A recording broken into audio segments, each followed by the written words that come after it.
मेरे प्यारे बच्चों, आज का हम पेपर सीरीज दूसरा शुरू करने जा रहे हैं। जो पेपर कोड है 817 HI। जो इसका पार्ट ए मैंने कंप्लीट किया था पिछले वीडियो में। आज हम पार्ट बी का प्रश्न शुरू करने जा रहे हैं और यह पार्ट बी क्वेश्चन जो है 21 से शुरू होगा। तो यह क्वेश्चन 21 जो है रीडिंग पोर्शन है, इसको आप ध्यान से देखिएगा। पहले इसके अर्थ को हम कहेंगे और अर्थ को कहने के बाद इससे संबंधित जितने भी प्रश्न हैं उन प्रश्नों को हम उठाएंगे और उससे संबंधित मतलब उस पैसेज से संबंधित ये प्रश्न है, इसके उत्तर को दिया जाएगा। अब इस पैसेज को हम पढ़ने जा रहे हैं और इसके अर्थ को हिंदी में कहेंगे, जिसको आप सावधानी पूर्वक ध्यान दीजिएगा।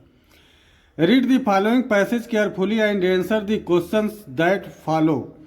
इस पैसेज को जो नीचे दिया हुआ है इसको सावधानी पूर्वक पढ़िए एंड आंसर द क्वेश्चन, प्रश्न का उत्तर दीजिए, दैट फॉलो, जो नीचे के पैसेज दिए हुए हैं।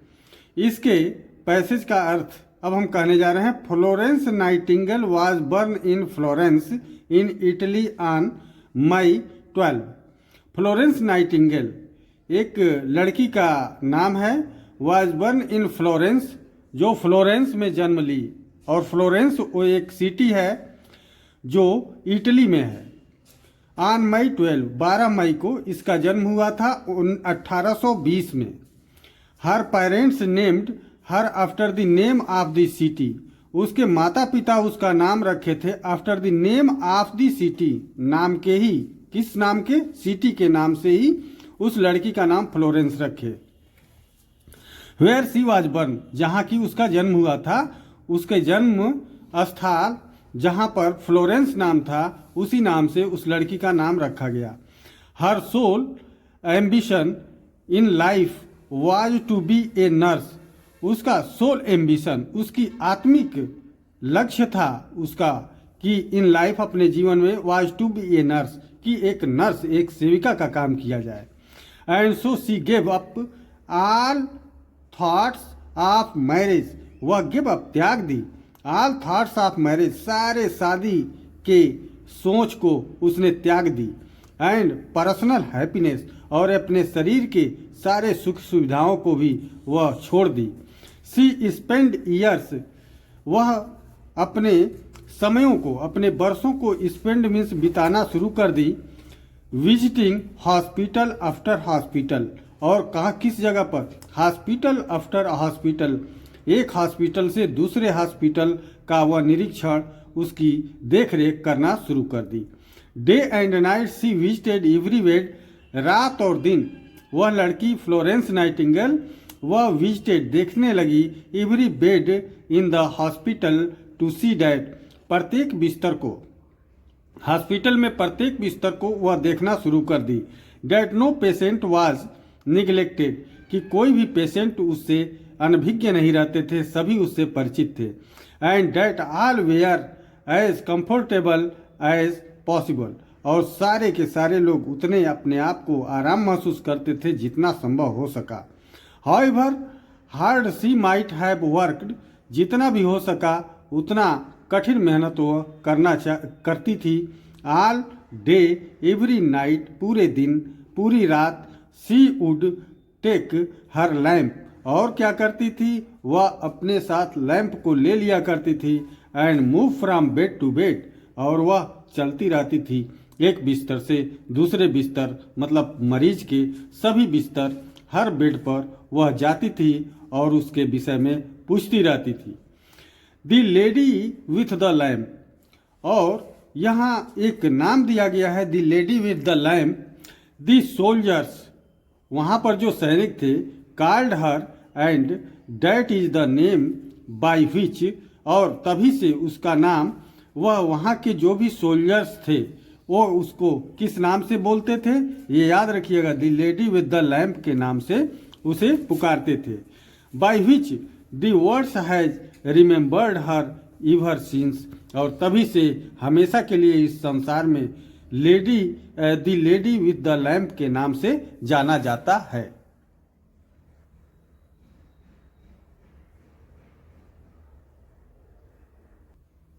अब इस पैसेज का हम प्रश्न भी पढ़ेंगे और आंसर भी देंगे। अब क्वेश्चन 21 का ए है प्रश्न कि how was Florence Nightingale named by her parents. कैसे फ्लोरेंस नाइटिंगेल का नाम उसके माता पिता द्वारा रखा गया। तो आंसर है her parents named her after the name of the city. उसके माता पिता उसका नाम रखे after the name of the city, शहर के नाम पर ही उसके नाम को रखा गया।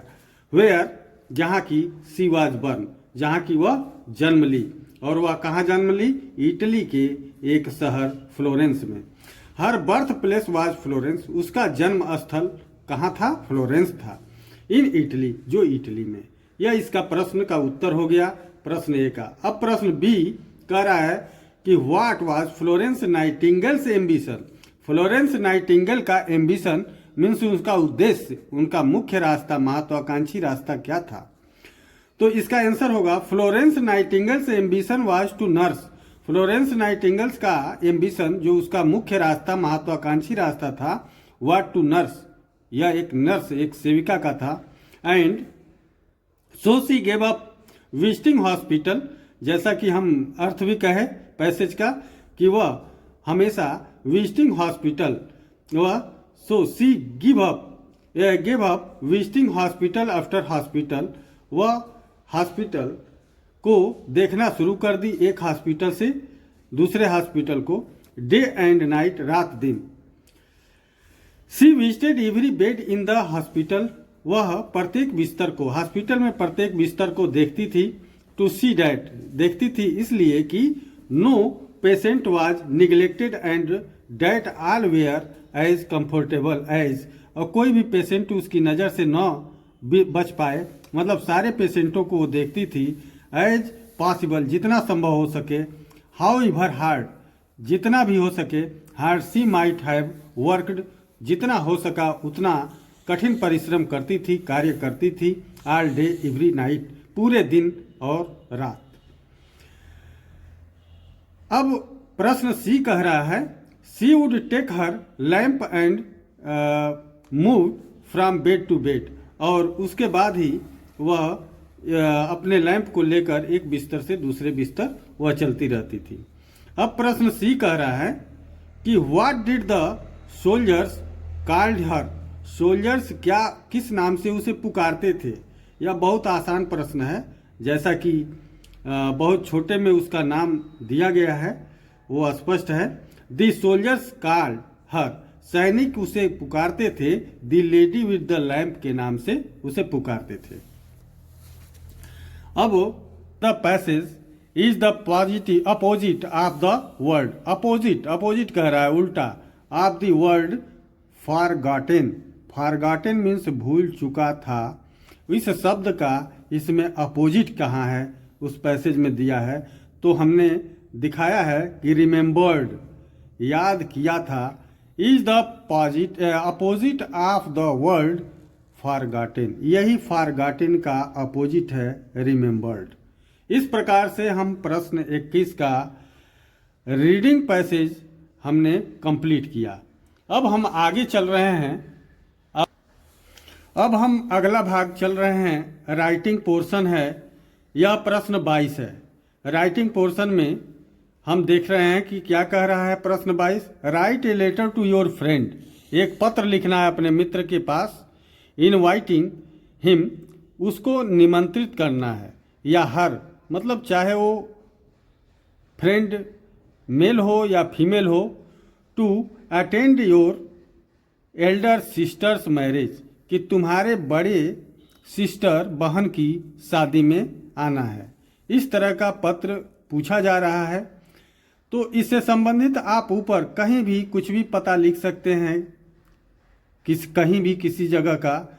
और वह पता लिखने के बाद जैसे 116 रूम नंबर हमने लिख दिया, यूनिवर्सिटी रोड वाराणसी, इस जगह पर वो मेरे मित्र का घर है।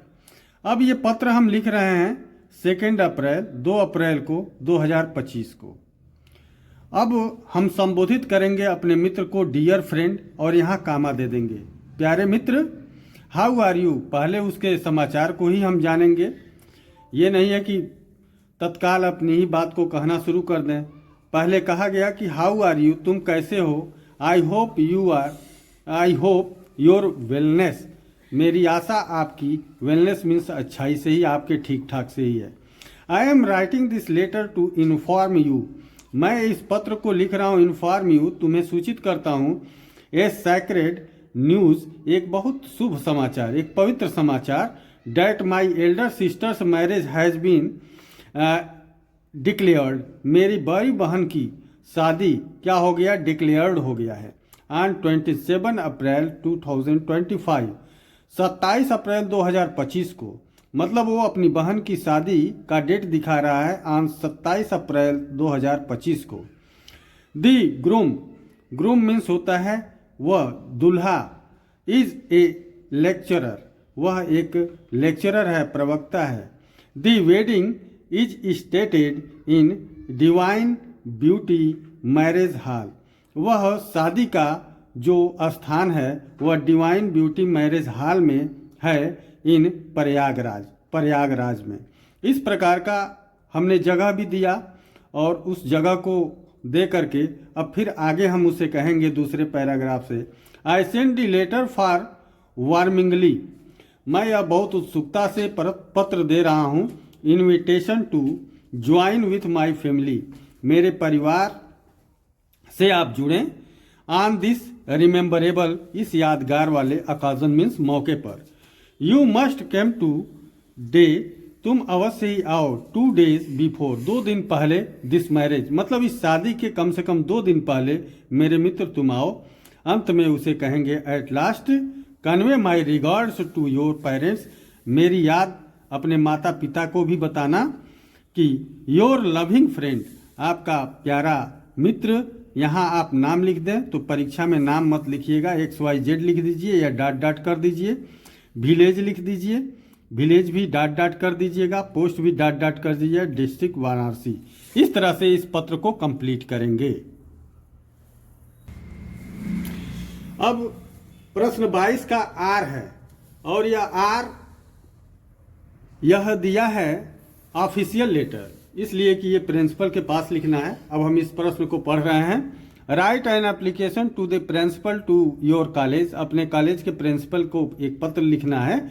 रिक्वेस्टिंग हिम और हर, चाहे प्रिंसिपल हेड टीचर हो, चाहे प्रिंसिपल हो, चाहे फीमेल प्रिंसिपल हो, to improve the condition of your college, कि अपने कॉलेज के लाइब्रेरी के कंडीशन को सुधारने के लिए, मतलब लाइब्रेरी की स्थिति अच्छी नहीं है आपके स्कूल की, आपके कॉलेज की, उसको सुधारने के लिए आप स्कूल के प्रिंसिपल को ये पत्र लिख रहे हैं।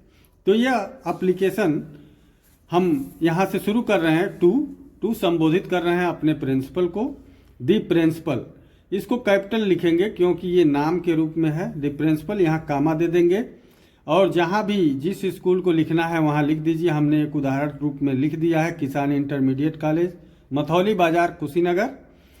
फिर टू के जस्ट नीचे सर लिखेंगे और उसके आगे कामा देंगे और फिर उसके नीचे कामा के नीचे हम दूसरी लाइन शुरू करेंगे कि respectfully I beg to say that, एकदम साधारण भाषा में कि सम्मान के साथ। I beg to say that, मैं बहुत याचना करता हूँ। Beg to say that there is no library hall and books, मेरे पास जो मेरे स्कूल में है कोई लाइब्रेरी हॉल नहीं है और न ही उस प्रकार के बुक्स हैं ऑफ एवरी सब्जेक्ट्स, की सारे विषयों के।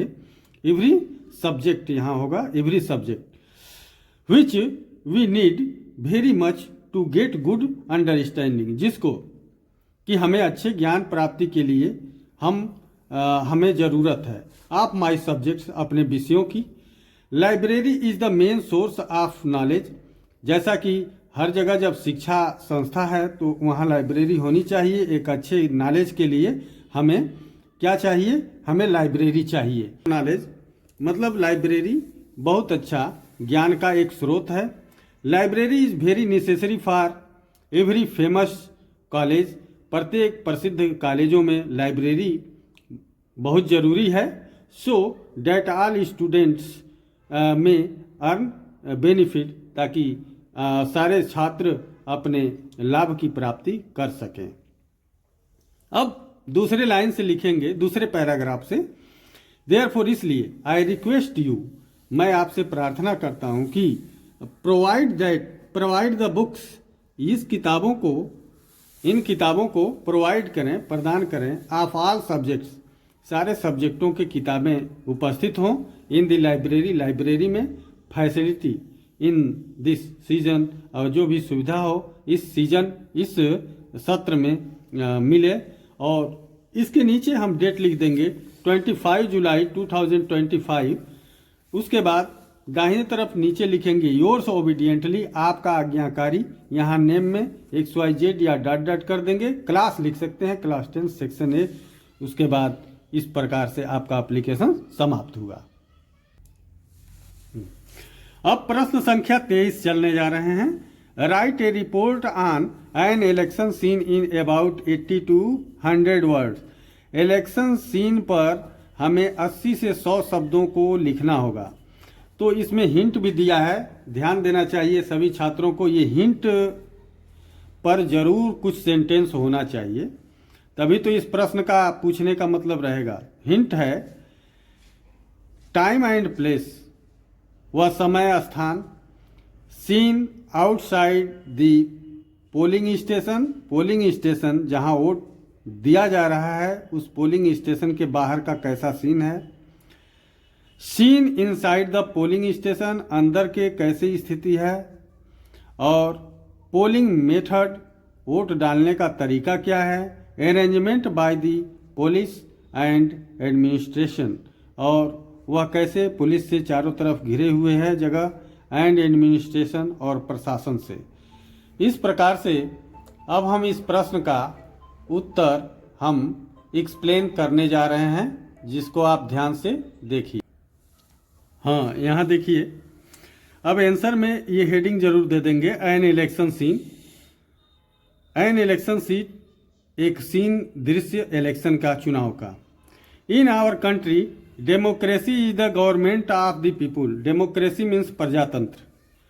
जिस देश में हम लोग रहते हैं वो प्रजातंत्र ही है। यहाँ लोगों का शासन है और लोगों के द्वारा प्रतिनिधि का चुनाव होकर हम उससे द्वारा शासित होते हैं, तो उसी से संबंधित है।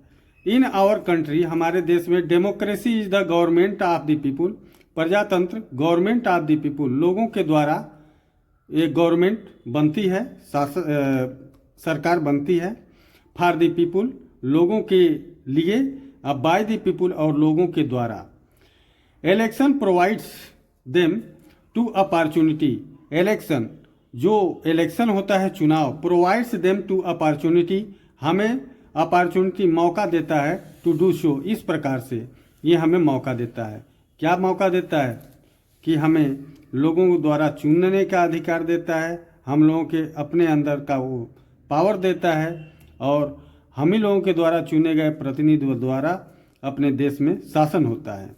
In India elections are held after every 5 years. भारत में हर 5 वर्ष में इलेक्शन होता है, और हर 5 वर्ष में इलेक्शन हर जगह कराया जाता है। ये अपने देश का नियम है। अब चलिए दूसरे पैराग्राफ से चला जाए। When elections are held in our country, जब कभी इलेक्शन अपने देश में स्थापित होता है, मतलब अपने देश में वोट पड़ता है, तो this scene is very exciting, वह दृश्य बहुत उत्साहपूर्ण रहता है, एक्साइटिंग, उत्तेजनापूर्ण रहता है। मीटिंग आर हेल्ड, जगह जगह लोग मीटिंग करते हैं। प्रोसेशन, जुलूस निकलता है। Are taken out and representative, और जितने भी उसके प्रतिनिधि हैं, of different parts with placards, और विभिन्न प्रकार के पार्टियां जो होती हैं अपने अपने दल की, विथ प्ले कार्ड्स, जो भी प्ले कार्ड्स होता है उसका नमूना होता है। Go from door to door, folding their hands, दरवाजे दरवाजे जाते हैं और फोल्डिंग देयर हैंड्स, हाथ जोड़कर रिक्वेस्ट करते हैं कि आस्किंग देम, और उन सिटीजन्स को आस्किंग, पूछते हैं, मतलब उनसे कहते हैं, देम टू वोट, वोट के लिए, फॉर देयर कैंडिडेट्स, मतलब हमारे कैंडिडेट, हमारे प्रतिनिधि को वोट दीजिए। अगले पैराग्राफ में the parties are canvassing in favour of their candidates. अब वो पार्टियां क्या होती हैं कि कैनवासिंग मीन्स होता है अपने अपने जगह पर, कैनवासिंग मीन्स एक टेंट गिराती हैं, टेंट लगाती हैं और उस कैनवासिंग के द्वारा उसमें लोग रहते हैं जो उस पार्टी के संबंधित उसके फॉलोअर्स होते हैं। Canvassing of their candidates, flags of the parties, और उस पार्टी के जो फ्लैग्स है, झंडे, can be seen at all importance centres, और उस पार्टी के जो झंडे हैं महत्वपूर्ण जगहों पर दिखाई देते हैं। A day before polling days, एक दिन पहले पोलिंग डे के मतलब वोट वाले दिन के एक दिन पहले, द कैनवासिंग स्टॉप्ड, जो भी कैनवासिंग है वो स्टॉप्ड हो जाता है, वो रोक दिया जाता है उसमें। स्टॉप्ड मतलब किसी भी प्रकार का वहाँ पर किसी प्रकार का वहाँ प्रचार का काम नहीं होता है। The voters go to the tents of the parties, voters जितने भी हैं go to the tents of the parties, वह टेंट में उस टेंट में जाते हैं ऑफ द पार्टीज, उस पार्टी के पार्टीज ऑफ देयर लाइकिंग, जैसा भी होता है लोग जाते हैं जिस पार्टी के सपोर्टर होते हैं, जिस पार्टी में इच्छा होती है देने की वहाँ पर जाते हैं। The workers are helping them, और जितने कर्मचारी होते हैं जो भी वहाँ काम करने वाले उनकी सहायता करते हैं। In finding out their serial numbers, उनका क्या सीरियल नंबर है उनको फाइंडिंग आउट खोज करके बताते हैं, इस नंबर पर यहाँ हैं हम, यहाँ वोट दीजिए। लास्ट पैराग्राफ में हम दे रहे हैं the process continued up to 5 o'clock, और ये प्रोसेस 5 बजे शाम तक चलता है, सुबह से, इन द इवनिंग, शाम को। देन तब the polling officers seal the EVMs, polling officers जो होते हैं, जो वहाँ के अधिकारी होते हैं, वह ईवीएम्स को सील्स करते हैं, बंद करते हैं। एंड अदर रिलेवेंट्स, और भी अदर रिलेवेंट्स, और भी दूसरी चीज़ें, रिलेवेंट्स रिकॉर्ड, और भी दूसरे ब्यौरे को, रिकॉर्ड्स को वो इकट्ठा करते हैं। The police van comes and collects, police van, उसके बाद पुलिस वैन, पुलिस की गाड़ी आती है, कलेक्ट द ईवीएम्स, ईवीएम्स को इकट्ठा करती है, to take them to the collectors, और वो कहाँ पर पहुँच जाते हैं, take them to the collector, collector के पास, डीएम के पास, जिलाधिकारी के पास, फॉर काउंटिंग, वहाँ पर काउंटिंग के लिए, गिनती के लिए। हाँ, अब प्रश्न संख्या 23 का आर हम करने जा रहे हैं। ये है आर्टिकल लिखना है इस पर। Right an article in about 80 to 100 words, एक आर्टिकल लिखना है जिस पर 80 से 100 शब्द लिखने हैं। On usages and misusages, प्रयोग और दुरुपयोग ऑफ स्मार्टफोन्स, स्मार्टफोन का सदुपयोग और दुरुपयोग, ये दोनों वर्णन करना है। On the basis of the points, इस पॉइंटों पर, गिवन बिलो, जो नीचे दिया गया है। जैसे यहाँ स्मार्टफोन दिया हुआ है, यहाँ कांटेक्ट कैसे कांटेक्ट होगा, गूगल सर्चिंग कैसे होगा, इंटरटेनमेंट कैसे, और शॉपिंग, उससे खरीदारी कैसे, साइबर क्राइम्स कैसे, हैंडफुल इंटेलिजेंस, मतलब हैंडफुल इंटेलिजेंस जो भी है, हैंडफुल इंटेलिजेंस उलझने का कैसे, उसमें क्या क्या चीज़ें करना है, ये सब इसका वर्णन है। तो यूज और मिसयूज हम दोनों करने जा रहे हैं।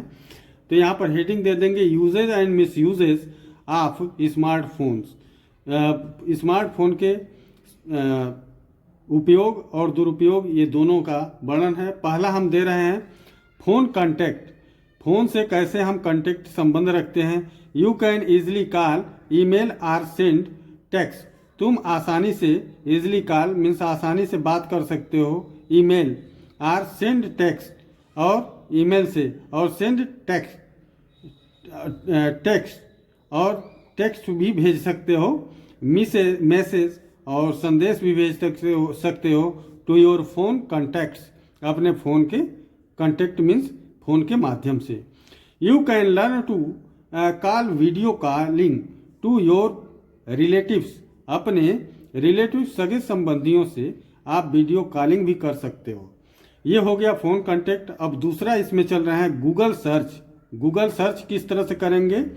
Google search engine mission is to organize, यह एक ऐसी योजना है जो ऑर्गेनाइज, एक संगठन है, एक यूनिटी है, दी वर्ल्ड्स इंफॉर्मेशन, जो एक वर्ल्ड इंफॉर्मेशन पूरे संसार का एक संग्रह है, and make it universally accessible and useful, accessible, ये पूरे संसार की पहुंच और यूजफुल, इससे संबंधित सार्थक कार्य है। और इस प्रकार से अब आगे हम चलेंगे कि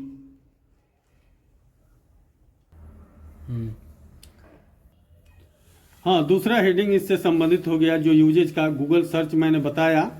अब तीसरा इंटरटेनमेंट, मोबाइल से जैसा कि मनोरंजन भी हो रहा है, काफ़ी मनोरंजन का साधन भी है, तो ये सदुपयोग है, आदमी मेंटली वर्क से थोड़ा सा रिलीफ पा रहा है। तो इसके विषय में बता रहा है कि there are free application that provide entertainment. यहाँ फ्री एप्लीकेशन है, जो भी डाटा है वह फ्री है, एप्लीकेशन जो भी उपयोग करना है वह प्रोवाइड इंटरटेनमेंट, वह हमें मनोरंजन प्रदान करता है, इंक्लूडिंग लाइव स्ट्रीमिंग, और उसमें इंक्लूडिंग जुड़ा हुआ है लाइव स्ट्रीमिंग, पूरी सजीवित एक गति में जुड़ा हुआ है। वीडियो कॉल्स म्यूजिक, चाहे वीडियो कॉल म्यूजिक, संगीत, गेम्स एंड सोशल नेटवर्किंग, और सोशल नेटवर्किंग, ये सब के सब हम खुले रूप में उससे हम जुड़े रहते हैं। अब चौथा हेडिंग हम दिए हैं शॉपिंग, उससे कैसे खरीदारी की जाती है। Every day increasing numbers of shoppers, मतलब जो भी खरीदारी करने वाले हैं, दिन प्रतिदिन उनकी संख्या बढ़ती जा रही है। शॉपर पार्टिकुलरली, विशेष रूप से यंगर शॉपर्स, जो भी यंगर हैं, जो भी युवा पीढ़ी है, युवा लोग हैं, शॉपर्स जो भी खरीदारी करने वाले, use mobile camera, mobile commerce exclusive, वह एक्सक्लूसिवली वह मोबाइल को अधिक से अधिक जो कॉमर्स रूप में, मतलब वाणिज्यिक रूप में मोबाइल का प्रयोग करते हैं। ये mobile friendly online store open, या ऑनलाइन स्टोर ओपन, पूरी तरह से ऑनलाइन स्टोर मीन्स स्टोर खुला हुआ है ऑनलाइन से, योर ई कॉमर्स के माध्यम से, business up to whole new demography, और व्यवसाय पूरी तरह से खुला हुआ है जिससे कि हम खरीदारी कर सकते हैं। अब हम इसका मिसयूज बताएंगे कि कैसे मोबाइल का मिसयूज होता है, उससे संबंधित मात्र 2 ही हेडिंग हम इसका वर्णन करेंगे। Misuses of mobile phone, mobile phone से मिसयूज कैसे होता है। पहला हम सबसे फेमस मिसयूज कर रहे हैं साइबर क्राइम्स, ये बहुत ज़्यादा चल रहा है। Mobile phone crimes or cyber crimes, इससे मोबाइल फ़ोन से जो अपराध किया जा रहा है, मोबाइल फ़ोन से जो अपराधी हैं वो साइबर क्राइम्स कहे जाते हैं, कमिटेड थ्रू मोबाइल फ़ोन, और ये मोबाइल फ़ोन के द्वारा हो रहा है। डेट इन्वॉल्व दी अनऑथराइज्ड एक्सेस, और यह अनऑथराइज्ड जिसको कोई भी इस प्रकार से उसको जगह नहीं दिया गया है कि excess of uses mobile phone, कि मोबाइल फ़ोन का इस प्रकार से प्रयोग करें for the commission of crime such as fraud, इस प्रकार के कमीशन ऑफ क्राइम, जो क्राइम मीन्स होता है अपराध के क्षेत्र में, एज फ्रॉड आइडेंटिटी, जैसे फ्रॉड गलत तरीके से आइडेंटिटी पहचान दिया जा रहा है, theft and cheating, theft means चोरी और चीटिंग मीन्स छल, इस प्रकार का यह बढ़ावा भी देता है। यूजिंग अनफेयर मीन्स, और अनफेयर मीन्स, और भी अनफेयर मीन्स का प्रयोग करते हैं, साधन, अनुचित साधन का। मोस्ट स्टूडेंट्स, बहुत से ऐसे छात्र हैं, indulge in using unfair means, वो अनैतिक रूप से इसमें उलझे रहते हैं, and cheating during internal and external examination.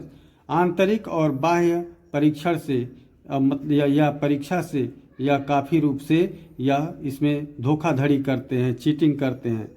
Some make use of a calculator, कुछ इसका प्रयोग परीक्षाओं में कैलकुलेटर का भी प्रयोग करते हैं। वाइल अदर्स स्टोर, जबकि दूसरे लोग स्टोर इन्फॉर्मेशन इन इट, उसमें तमामों डाटा, तमामों सूचनाओं को इसमें स्टोर भी करते हैं। मेरे प्यारे छात्रों, परीक्षा को नज़दीक देखते हुए मैं इन प्रश्नों को पूरी तरह से स्पष्ट अर्थों में कहा। इस अर्थ कहने का मतलब यह है कि आप इसी रूप में सारे शब्दों को जानें और अच्छी तरह से परीक्षा में लिखें, और आपके लिखने से ही आपके अच्छे अर्थ और भाव में लिखेंगे तो आपको उससे नंबर अच्छा मिलेगा। कभी भी इंग्लिश की हैंडराइटिंग, स्पेलिंग आदि को आप बहुत सावधानी से लिखिए ताकि परीक्षा में अच्छे नंबर की प्राप्ति हो सके। मैंने इस सेक्शन तक, मतलब ये अब अगला सेक्शन जो होगा, मैं अगला सेक्शन ग्रामर का शुरू करूंगा अगले वीडियो में, लेकिन यहाँ तक मैंने पूरी तरह से क्वेश्चन को दिया, जिसको आप ध्यान से देखिए और परीक्षा में इससे लाभ लीजिए। और आपको शुभकामना कि परीक्षा में अच्छे नंबर पाइए। इसके लिए बहुत बहुत धन्यवाद।